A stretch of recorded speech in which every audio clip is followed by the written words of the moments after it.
Good evening. It has been a pivotal night for the Buffalo School District, with board members laying out a plan of attack to fix two failing high schools. It's no secret there's a lot at stake here, with a plan needed soon, or both East and Lafayette high schools could be closed down. Can the district's divided school board come to a consensus on this? News 4's Rachel Kingston was at tonight's special meeting. She has the latest. Rachel? We've been following this story ever since the state education department came in and gave Buffalo an ultimatum. Pick one of the state's two plans for East and Lafayette.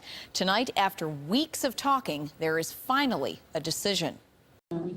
Buffalo has chosen to let students at East and Lafayette high schools take vocational classes through BOCES. It was one of the two options the state education department gave the district. We've got to stop an us-them because it's all us.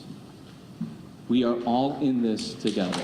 The alternative was to make BOCES the new superintendent of those two buildings. But Buffalo and BOCES administrators said that would be too difficult with the start of school just a few weeks away.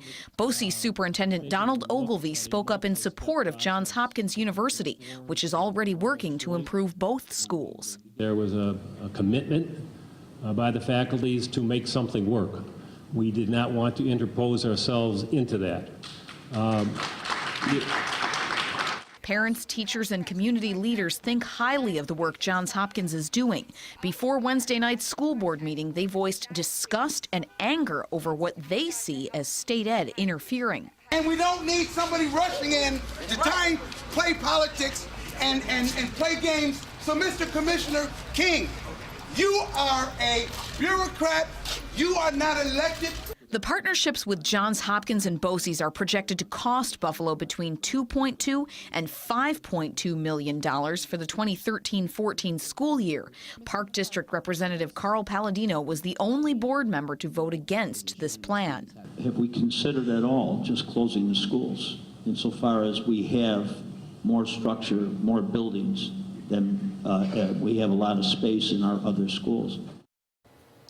Buffalo now has until August 12th to finalize this plan, send it to Albany, and get state ed's approval. And a couple of weeks ago, Rachel, you and I were standing outside one of the first meetings on all this, and you reported then that there is no money to pay for this fix. Yeah. Where's that going to come from? Well, the district cannot apply for grant money for this year. Next year they can, the 2014-15 school year. But for this school year, it's going to have to come from someplace else in the budget. And one of the areas that was discussed tonight was either funds set aside for capital improvements or contract settlements. And that will open a whole other can of worms if certainly they start dipping in there. Okay, I know you'll be following it. Thank you so much, Rachel.